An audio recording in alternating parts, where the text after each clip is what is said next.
Orang bijak berkata, dunia ini bekerja secara misterius, gak usah dipikirin, otak manusia gak sampai. Goblok! Perkataan orang-orang bijak ini emang gak sedikit yang sialan gitu loh. Lo sering kan lagi nanya ke orang bijak nih, you know who, saat dia gak tahu jawabannya apa, dia gak akan bilang gak tahu. Dia akan jawab dengan cara kayak tadi, gak usah dipikirin, otak kita gak nyampe. Lah kalau emang lo gak tahu, ya bilang aja gak tahu, gak usah muter-muter. Cuk! Orang-orang bijak ini paling anti banget bilang nggak tahu. Takut dikira bego, makanya dia tahu segalanya gitu loh. Sebenarnya wajar aja buat orang yang mendalami bidang X nih, kalau dia nggak tahu jawaban di bidang Y, itu wajar aja. Itu nggak berarti lu blow on, enggak. Emang bukan bidang lu, ya bilang aja nggak tahu.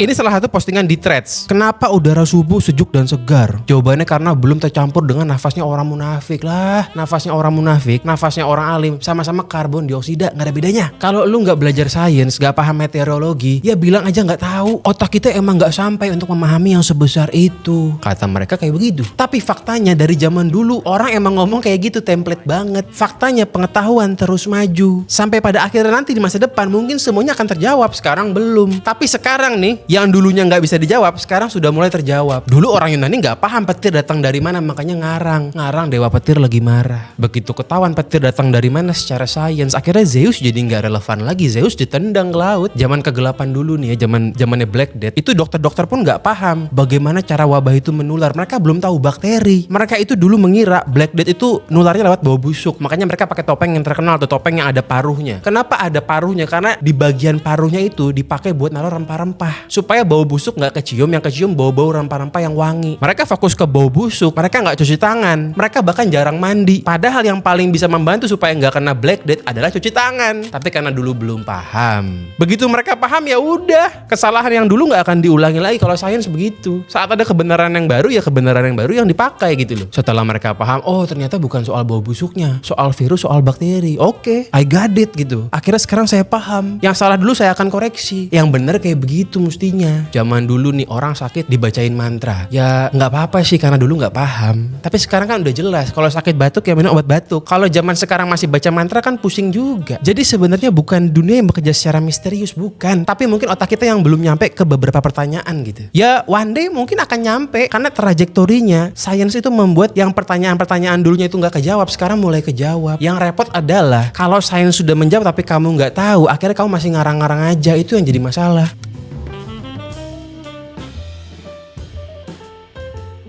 Soal kenapa udara subuh tadi segar udah kejawab, tapi karena kamu malas mikir, kamu menjawabnya menggunakan nafas orang munafik. Lah nggak nyambung. Orang-orang bijak selalu berkata, ini di luar kemampuan kita. Lah kamu kalau goblok nggak mau belajar, jangan ngajak-ngajak. Pertanyaannya, kenapa sih orang-orang bijak ini takut banget bilang nggak tahu? Jawabannya ada di otak kita. Otak manusia sangat benci dengan ketidakpastian, uncertainty. Sangat takut. Bagi otak purba kita nih ya, nggak tahu itu adalah ancaman. Semak goyang-goyang itu gara-gara angin atau macan. Kalau kita nggak tahu ya kita karang aja. Ya goyang karena setan, goyang karena macan. Apapun jawabannya gak penting, yang penting ada jawabannya. Akhirnya sampai sekarang nih otak kita ada bugnya, ngebug. Otak kita lebih memilih jawaban yang salah tapi pasti. Ya jawab pakai misteri semesta, pakai takdir, pakai konspirasi, daripada jawaban jujur tapi gantung. Apa tuh? Jawaban aku belum tahu. Itu jujur tapi gantung, gak enak. Mendingan salah meskipun ngarang, tapi paling enggak udah kejawab. Pasti orang bijak ini bilang, ini rahasia alam. Otak dia mendapatkan dopamin, dia ngerasa aman,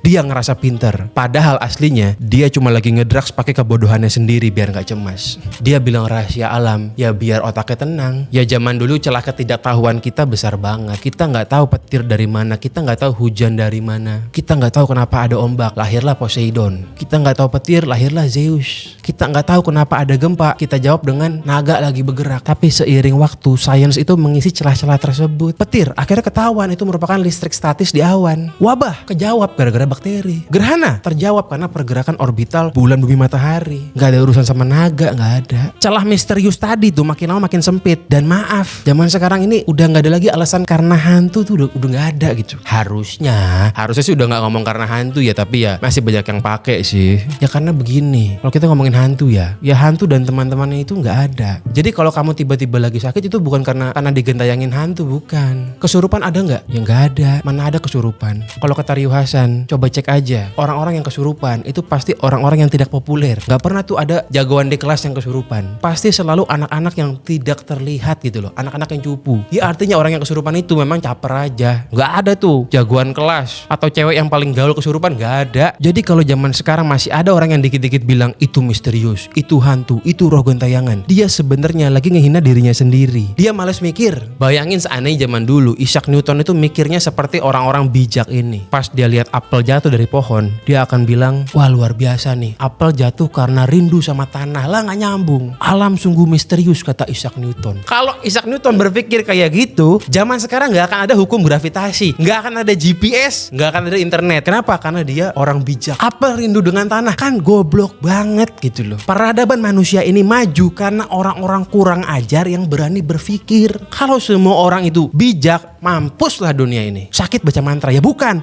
sakit bikin obat. Orang-orang kurang ajar ini gak puas dengan jawaban misteri. Mereka bongkar terus sampai dapat jawaban yang konkret yang sebenarnya. Kalau kalian merupakan orang-orang yang bijak ini, kalian harus berterima kasih sebanyak-banyaknya kepada para orang kurang ajar. Karena berkat para orang kurang ajar itulah kita sekarang hidup enak. Zaman dulu harapan hidup orang itu gak sepanjang sekarang. Zaman dulu melahirkan pun itu kemungkinan matinya besar. Zaman sekarang kalau melahirkan ya seharusnya aman-aman aja. Karena kemajuan peradaban, karena kemajuan ilmu kedokteran. Siapa yang bikin? Ya bukan orang yang baca mantra, orang yang kurang ajar tadi loh. Dunia ini butuh orang-orang kurang ajar supaya kita bisa maju. Tapi ya dunia ini juga butuh orang-orang pengecut, pemalas yang sangat sopan. Agar apa? Agar saingan di dunia ini gak banyak-banyak amat. Begini, lebih gampang sukses di Indonesia dibandingkan sukses di Singapura. Itu fakta. Meskipun secara jumlah banyakan orang Indonesia, tapi kalau kita ngomongin kita sensus nih ya, jumlah orang-orang kurang ajar banyakan di Singapura. Itu membuat lebih susah sukses di sana. Di sini lebih gampang. Ya kalau gue mau jujur ya, gue sangat cinta sama Indonesia, terutama Jabodetabek. Cinta mati gue sih bingung sama orang-orang yang so-soan bikin hashtag kabur aja dulu lah. Gayaamu cok. Emang kalau kamu pergi ke Singapura kamu bisa bersaing? Yakin kamu? Buat gue Indonesia ini negara terindah di dunia. Jujur, sumpah, I love Indonesia to the max. Nah buat kamu-kamu yang sosok gak cinta Indonesia, sosok aku ingin jadi orang Singapura, ingin jadi orang Inggris, kamu kira enak? Ya kamu belum tahu aja.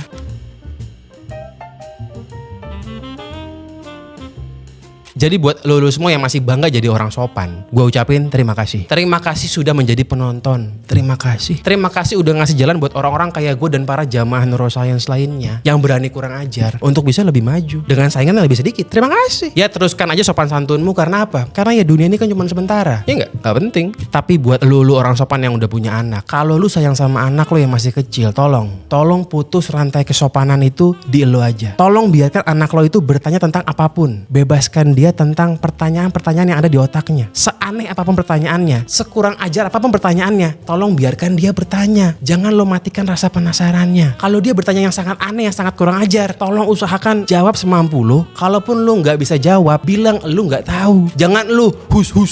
Itu nggak sopan, jangan ditanya, jangan digituin. Nanti dia jadi kayak lu lagi. Jangan lu ancam pakai kata-kata hus, pamali. Jangan. Biarkan dia berimajinasi. Orang itu boleh berpikir. Ingat, perintah pertama itu apa? Perintah pertama itu ikro, suruh baca, suruh belajar, suruh berpikir. Gak ada perintah pertama itu disuruh sopan, gak ada. Jadi pertanyaannya, penting mana adab sama ilmu? Sama-sama penting. Tapi Nabi bilang ikro duluan. Kalau guru-guru bilang adab. Ya terserah lalu mau pilih yang mana. Kenapa guru-guru bilang adab itu paling penting? Ya karena kalau lu kebanyakan nanya, dia ribet, dia bingung. Ya bingung lah, orang dia gak ngerti banyak hal juga sama kayak kita. Jadi ya mendingan dibilang kalau banyak tanya kamu gak sopan, kan lebih gampang.